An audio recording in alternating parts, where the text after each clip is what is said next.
Hi, I'm Heather. I am a nutritionist and a certified GAPS practitioner from groundedapproach.com. And today I just want to talk about the simple overview of the dairy introduction protocol for GAPS.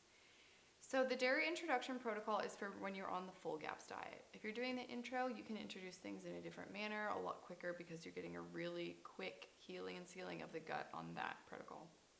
When you're doing full GAPS, which introduces a lot more of the foods, you have to wait a bit to introduce dairy because it's one of the foods that's, I guess, triggers a lot of people's immune system response. A lot of people don't deal well with it.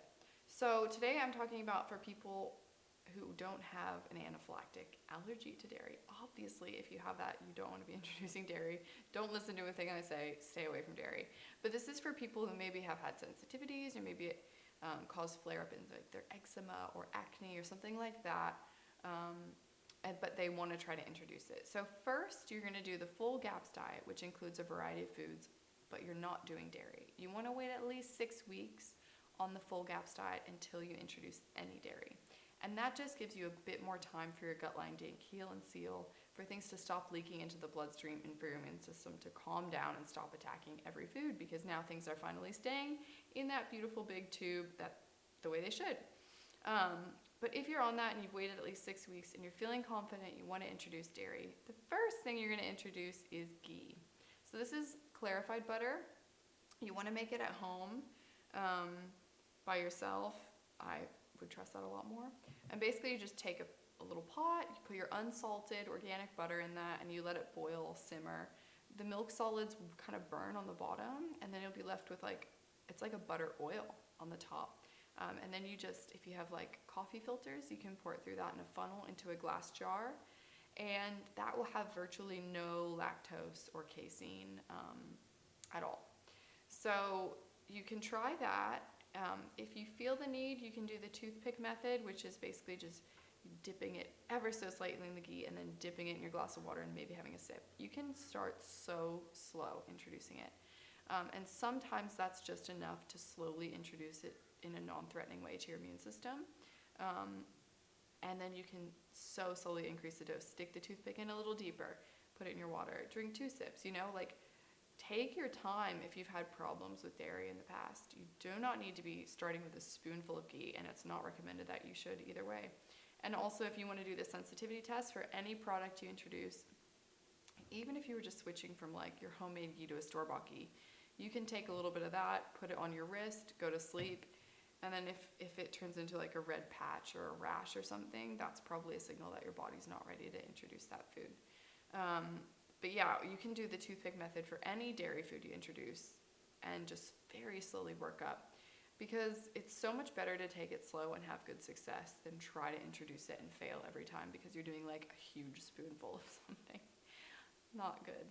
So after 6 weeks, no dairy, then you do ghee. Okay, then you're tolerating ghee. You're doing you've made it up to a few tablespoons a day. I think it's 1/4 of a cup that you want to be able to be having a day before you move to the next one, which is butter. So butter is going to have more of that lactose and a little bit of that casein in it, which can be aggravating. It's super small. If that's been a big problem for you, you can start with cultured butter. So that's going to be homemade. I think you can buy it at the store, some health food stores, but cultured butter is basically, you have your cream, maybe it's raw or whatever, and you're going to put some yogurt starter culture in that, and you let that ferment for 24 hours till it turns to sour cream. If you'd like, let me know. I can do a video on how to walk through these things, but I don't have time for that right now. But you let that culture turn into sour cream. Then you take your sour cream and whip it into butter, and that is your cultured cream. So you're going from ghee, and it's having a little bit more lactose and casein, but it's broken down in that culturing process. And then when you can handle that well, you're going to move to normal butter, just made from cream. You're not culturing the cream that time, you're just taking cream and turning it into butter. And then after that, there's little mini steps in between. You can go from homemade butter to store-bought butter, and take it even slower if you've had problems with dairy, or if you're doing well with butter, you can just go straight to homemade sour cream or yogurt. So the best for homemade sour cream or yogurt, you get to pick one. People who deal with constipation are going to be better for sour cream because that high fat lubricates the bowels, really gets things moving. that's the way fats do it. Yogurt, on the other hand, is really high protein, so it can have a bit more of a firming up of the stools effect. So if you're prone to diarrhea, you're probably going to want to go toward yogurt. Not always. Some people, it can make them have the runs, but typically that's what we see.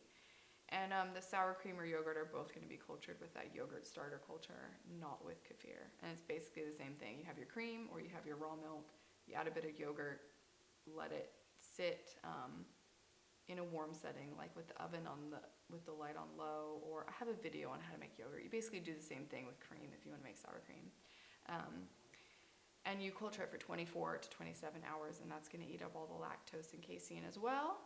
And then you're going to move to milk kefir. So when you've handled all those and you've gotten up to you can have a couple cups of yogurt a day and you're not having die-off anymore, then you move to milk kefir. And milk kefir is the last high probiotic food on the dairy protocol that we introduced because it is so high in beneficial bacteria and beneficial yeast.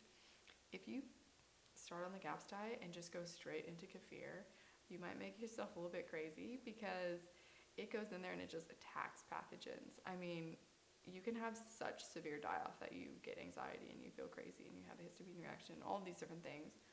And you don't want to put that stress on your body. You want everything to be gradual. You want to be having die-off, but you want it to be manageable. You don't want to be feeling like you're going to die. Die-off. So with milk kefir, it's definitely something you start small with. You can do a drop, you can do the toothpick method. After milk kefir, you can strain your milk kefir or yogurt, which is basically you're putting it in a strainer, straining the whey off, which is the liquid, and you're left with more of the high protein part. And so that's called strained cheese. So you can do that with yogurt or kefir or both. After that's well tolerated, you can move to hard cheeses like store-bought, but you're definitely going to want to get them from small organic farms because that's a lot better than just going to Costco and getting a big block of Kerrygold. Not that that's bad. I don't really know much about Kerrygold, but with local, small creameries, you're going to get a much better product.